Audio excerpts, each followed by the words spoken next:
Bismillahirrahmanirrahim. Assalamualaikum warahmatullahi wabarakatuh. Alhamdulillah bi ni'matihi tatimmu shalihat. Allahumma salli wa sallim wa barik wa zid wa an'im ala sayyidil Mustafa Muhammad wa ala alihi wa sahbihi wa baraka wa sallam. Pada kesempatan yang berbahagia ini, saya ingin menjelaskan tentang kitab Al-Hikam yang dikarang oleh Ibnu Athaillah As-Sakandariyah. Yang pertama adalah siapa Syekh Ibnu Athaillah As-Sakandariyah ini dan siapa saja guru-gurunya, juga apa kandungan yang ada di dalam kitab Al-Hikam ini dan tujuannya diperuntukkan kepada siapa. Hal yang pertama yang ingin saya jelaskan tentang kitab Al-Hikam ini yaitu tentang biografi Syekh Ibnu Athaillah itu sendiri. Nama beliau adalah yang lengkap Tajuddin Abu Al-Fadil Ahmad bin Muhammad bin Abdul Karim bin Atha As-Sakandariyah Al-Juzami Al-Maliki Asy-Syazili. Beliau disingkat dengan Ibnu Athaillah As-Sakandariyah. Coba kita perhatikan satu persatu dari penyebutan nama yang tadi. Ibnu Athaillah As-Sakandariyah. As-Sakandariyah ini beliau lahirnya di Iskandariyah. Terus dalam perjalanan waktu beliau pindah ke Mesir dan beliau wafatnya di Mesir. Beliau lahir pada tahun 1250 Masehi dan wafat pada tahun 1309 Masehi. Umur beliau 59 tahun. Yang kedua, Al-Juzami. Al-Juzami itu adalah sebutan untuk nama sebuah kabilah yang nanti berujung pada Bani Ya'rib. Setelah itu Al-Maliki, beliau mazhabnya bermazhab Imam Maliki. Dan Asy-Syazili, beliau adalah seorang ahli tasawuf yang tariqatnya adalah tariqat Syaziliyah. Kalau di Indonesia itu Ustadz Buya Ar-Razi yang beliau memiliki tarikat Syazili. Sederhananya kalau di Indonesia namanya, kalau kita gambarkan dengan nama bahasa Indonesia, misalnya Muhammad Siregar Al-Medani Asy-Syafi'i Al-Maturidi. Nah, seperti itu gambarannya. Jadi Al-Juzami itu adalah sebuah nama kabilah. Kalau di Medan itu diibaratkan seperti nama Siregar, Nasution dan lain-lain. Setelah itu, kitab Al-Hikam ini itu ditulis lebih kepada refleksi spiritual Syekh Athaillah As-Sakandariyah. Dan di dalamnya terdapat banyak kata-kata mutiara yang saling berkaitan, yang tujuannya adalah untuk membentuk akhlak manusia untuk menjadi lebih baik. Dan kandungan kitab Al-Hikam ini yang pertama adalah supaya manusia ini tidak membangga-banggakan dirinya dengan amal yang diperbuat. Banyak kita melihat beberapa saat ini bahwa orang membangga-banggakan dengan amal ibadah yang dia perbuatnya. Padahal belum tentu amal tersebut menjamin dia untuk menjadi ahli surga.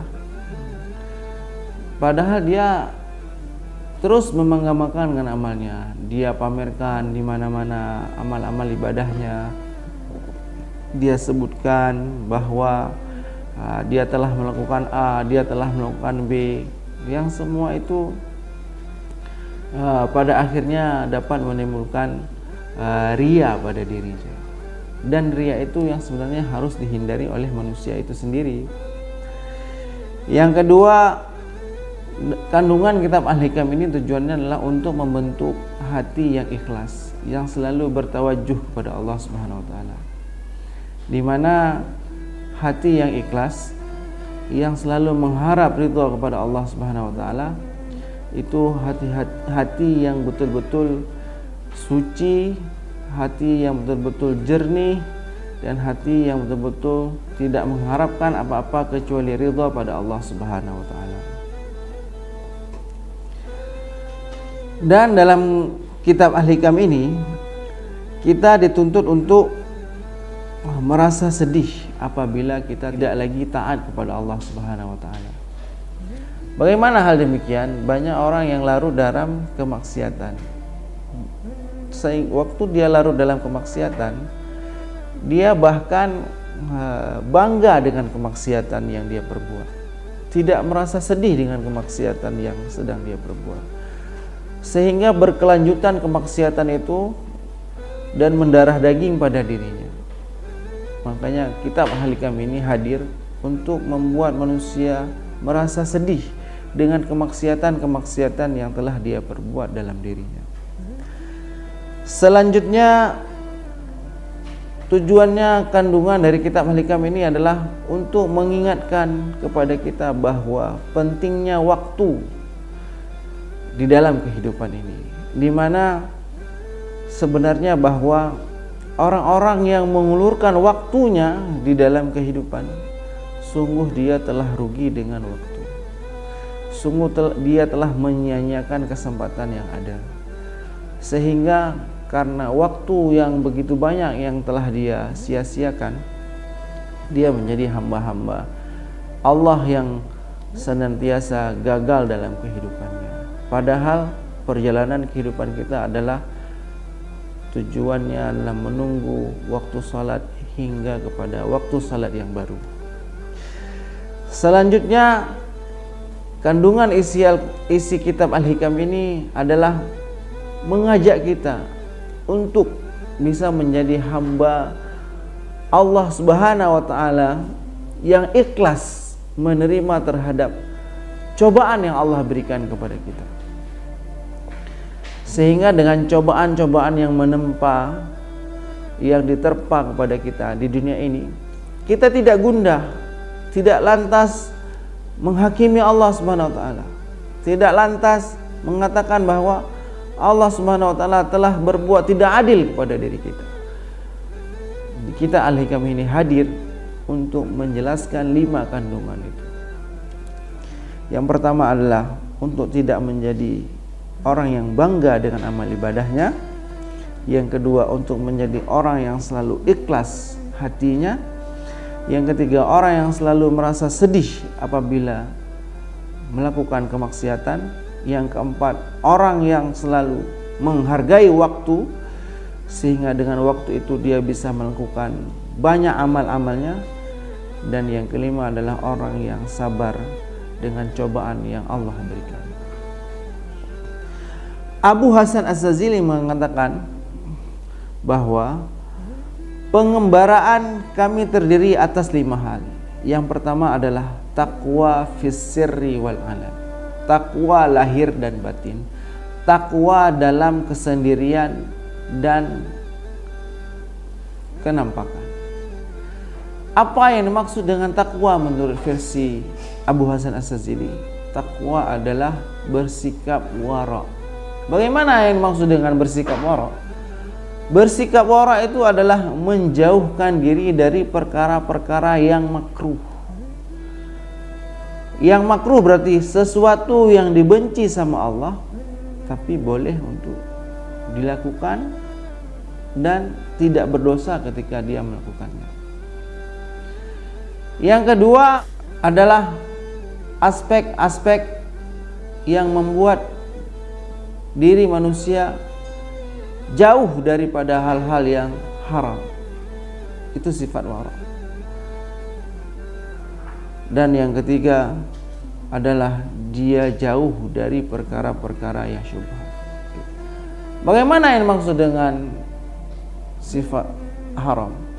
Dikatakan di dalam hadis bahwa jelas innal halala bayyinun wa innal harama bayyinun wa bainahuma umurun mushtabihat la ya'lamuhunna katsirun minan nas faman ittaqa minasyubuhat faqad istabra'a li dinihi wa irdihi wa man waqa'a fi syubhat waqa'a fil haram karra'i yar'a hawla rahima yushiku an yarta'a fi ala wa inna likulli malikin hima ala wa inna himallah maharimuhu.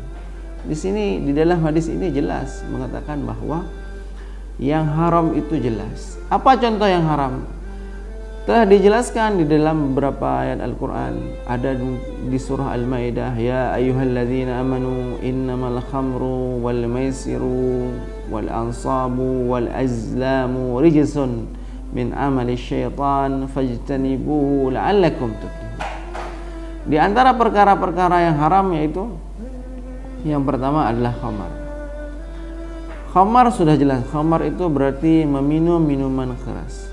Meskipun banyak orang yang berpendapat bahwa khamar itu ada memberi manfaat kepada tubuh untuk menyangkal dari beberapa penyakit, tapi ketika Allah sudah bilang bahwa khamar itu haram, maka semestinya kita sebagai seorang hamba adalah untuk meninggalkan khamar itu.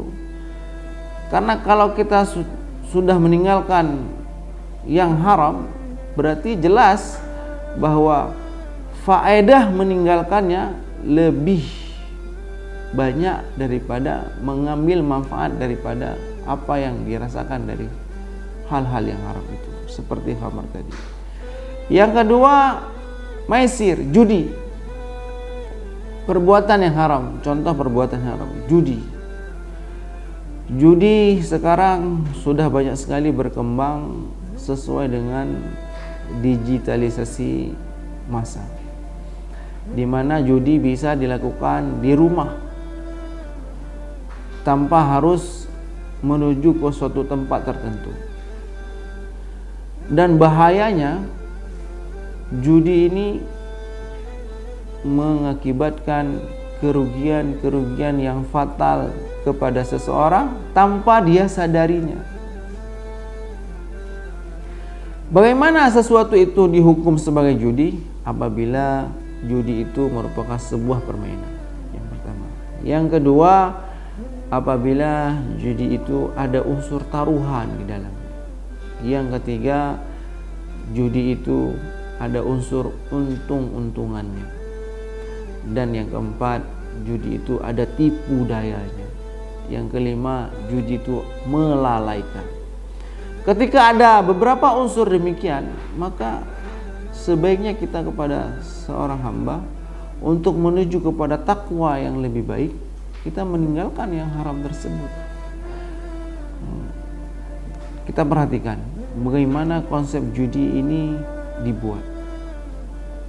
Judi, orang yang membuat judi itu sendiri tidak mungkin tujuan hidupnya adalah untuk memperkayakan orang lain. Tidak mungkin. Pasti tujuannya adalah untuk membuat dirinya lebih kaya dari orang lain dengan cara menipu dayakan manusia. Seakan-akan manusia akan menang banyak, padahal sedang diberi trik supaya manusia itu candu dengan hal itu dan melakukan dengan hal itu, sehingga ketika sudah sering melakukan hal itu, dia lupa dia laba 5 juta, padahal dia sudah menghabiskan banyak uang tanpa dia sadari. Dan begitulah pengaruh judi yang sangat berbahaya kepada diri kita sendiri. Dan segala sesuatu, pesan saya, segala sesuatu yang telah diharamkan oleh ulama dalam majelisnya, maka kita sebagai hamba Allah itu lantas meninggalkannya karena ada keberkahan yang terdapat di dalamnya. Kalau kita masih terpesona dengan hal-hal yang demikian yang sudah dilarang oleh para ulama, maka kita pasti akan menunggu murka-murkanya Allah Subhanahu wa taala. Hal yang kedua, di antara banyak macam-macam contoh yang diharamkan. Yang ketiga di dalam ayat ini yaitu menyembelih dengan selain Allah. Wal ansab. Ayam contohnya. Ayam adalah binatang yang halal dimakan bagi kaum muslim.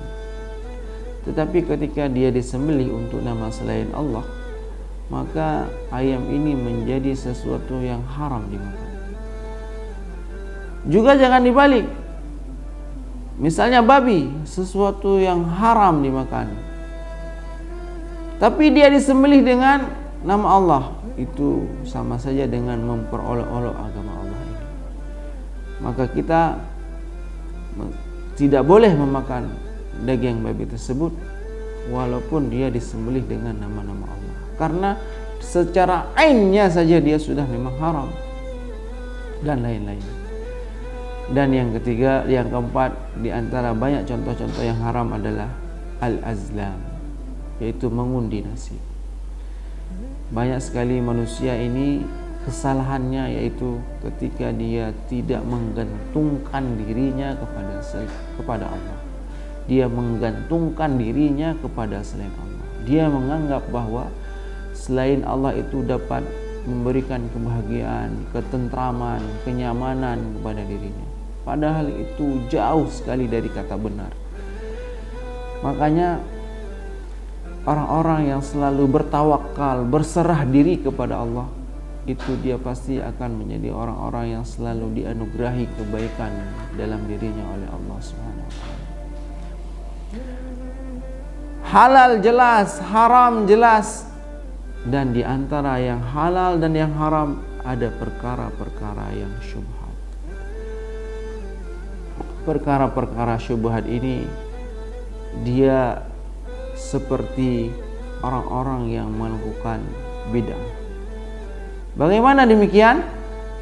Taat itu jelas, maksiat itu jelas. Di antara taat dan maksiat itu ada perkara bid'ah yang seakan-akan dia adalah wujud dari ketaatan, padahal dia adalah wujud dari kemaksiatan. Begitu juga dengan syubhat. Syubhat ini seakan-akan dia itu wujud daripada kehalalan, padahal syubhat ini adalah wujud daripada keharaman. Sehingga sebaik-baik kita untuk menjaga kehormatan kita, untuk menjaga agama kita, maka kita diperintahkan oleh Rasulullah melalui hadis ini adalah untuk menjaga diri daripada syubhat-syubhat itu. Karena syubhat itu adalah ibarat orang yang berdiri di tepi jurang, yang dia khawatir akan jatuh ke dalam jurang itu dengan cara terpeleset. Dan setiap raja itu punya larangan-larangannya, dan larangan-larangan Allah adalah sesuatu yang harus kita jaga dan kita jauhi. Tidak boleh sama sekali kita untuk mendekati larangan-larangan Allah Subhanahu wa taala tersebut. Yang kedua adalah makna takwa yang dimaksud dalam kitab Al-Hikam yang dikarang oleh Ibnu Athaillah As-Sakandariyah yang diucapkan oleh Syekh Hasan Sazili adalah kita untuk selalu istiqamah dalam kebaikan. Istiqamah ini adalah sesuatu yang mudah sekali untuk diucapkan. Tetapi istiqamah ini adalah sesuatu yang sangat sulit untuk dilakukan oleh setiap umat manusia. Dan barang siapa yang sudah istiqamah dalam melakukan ibadah, maka dia telah menjadi hamba-hamba pilihan Allah Subhanahu wa taala. Bagaimana kita menandai bahwa seseorang itu telah istiqamah dalam melakukan ibadahnya? Menurut kitab Al-Hikam ini, di dalam mukaddimahnya, yang pertama adalah dia punya semangat yang tinggi, semangat yang terus menerus dalam melakukan ibadah. Dia tidak pernah gentar sekali sedikit pun untuk meninggalkan ibadah yang telah Allah perintahkan. Dia tidak pernah gentar sedikit pun untuk melakukan larangan-larangan Allah. Dan dia bahkan menjauh serta melarang dirinya melakukan hal-hal yang dilarang oleh Allah Subhanahu wa taala. Yang kedua, orang-orang yang istiqamah adalah orang-orang yang hatinya selalu haus dengan kebaikan-kebaikan. Yang ketiga, yang dimaksud dengan istiqamah adalah dia selalu taat dan memahami bahwa dirinya adalah seorang hamba ketika Allah sudah mengatakan wa ma khalaqtul jinna wal insa illa liya'budun, dan tidak aku ciptakan jin dan manusia kecuali untuk beribadah kepadaku, untuk memperhambakan dirinya kepada Allah, untuk meletakkan 7 anggota tubuhnya di atas dasar tanah, mulai dari jidatnya, 2 tangannya, 2 lututnya, dan 2 telapak kakinya di atas tanah. Itulah proses penghambaan diri seorang manusia kepada Tuhannya, bahwa tidak ada yang patut disembah kecuali Allah, tidak ada patut yang disembah kecuali Allah Subhanahu wa taala. Dan kita bersaksi bahwa Muhammad SAW adalah utusan terbaik. Yang keempat adalah melaksanakan semua kewajiban-kewajiban. Orang yang melaksanakan semua kewajiban-kewajiban dijamin bahwa dirinya adalah orang-orang yang akan menuai kebahagiaan-kebahagiaan ke depannya. Yang kelima, orang-orang yang istiqomah, dianggap istiqomah dalam ibadahnya adalah orang-orang yang selalu menghargai nikmat yang Allah berikan. Permasalahan saat ini adalah bukan seberapa kurang apa yang Allah berikan kepada kita, tetapi masih kecilnya rasa syukur kita kepada Allah. Itulah yang membuat nilai-nilai apa yang Allah berikan kepada kita masih sangat kurang. Padahal Allah telah menegaskan dalam Al-Quran, la in syakartum la azidannakum wa la in kafartum inna azabi lasyadid. Ya, seandainya engkau mau bersyukur padaku, aku akan tambah nikmatku. Sekarang nikmat Allah sudah cukup banyak kita rasakan, cuma rasa syukur kita saja yang masih sedikit, sehingga nikmat-nikmat Allah yang telah diberikan itu masih terasa sangat sedikit. Selanjutnya, beberapa tanda seorang benar dalam syariat menurut kitab Al-Hikam Ibnu Athaillah. Yang pertama adalah dia bertauhid dengan baik. Perhatikan bagaimana Rasulullah SAW ketika diangkat menjadi Rasul pada usianya 40 tahun. 13 tahun dia di Mekah dan 10 tahun dia di Madinah. Bayangkan, 13 tahun dia di Mekah, tujuannya adalah untuk menanamkan rasa-rasa tauhid, nilai-nilai tauhid yang baik. Dan nilai-nilai tauhid ini masih sedikit sekali orang yang mau mengambil iktibar daripadanya. Sehingga kata Rasulullah, khairul qarni qarni, sebaik masa adalah masaku. Dan summal ladzina yalunahu, kemudian masa sahabat, summal ladzina yalunahu, kemudian masa tabi'in. Jadi 3 masa ini dijamin sama Rasul tentang ketauhidannya. Dan siapa saja yang tauhidnya baik, maka dia pasti akan menjadi hamba yang ibadahnya baik. Bagaimana ibadah seseorang baik ketika tauhidnya belum baik? Apabila kedua hal ini sudah baik, ketika tauhidnya sudah baik, ibadahnya sudah baik, maka dijamin bahwa dia akan menjadi orang yang punya akhlak yang baik. Kenapa? Karena akhlak itu hanya didapatkan dari nilai-nilai ibadah yang baik.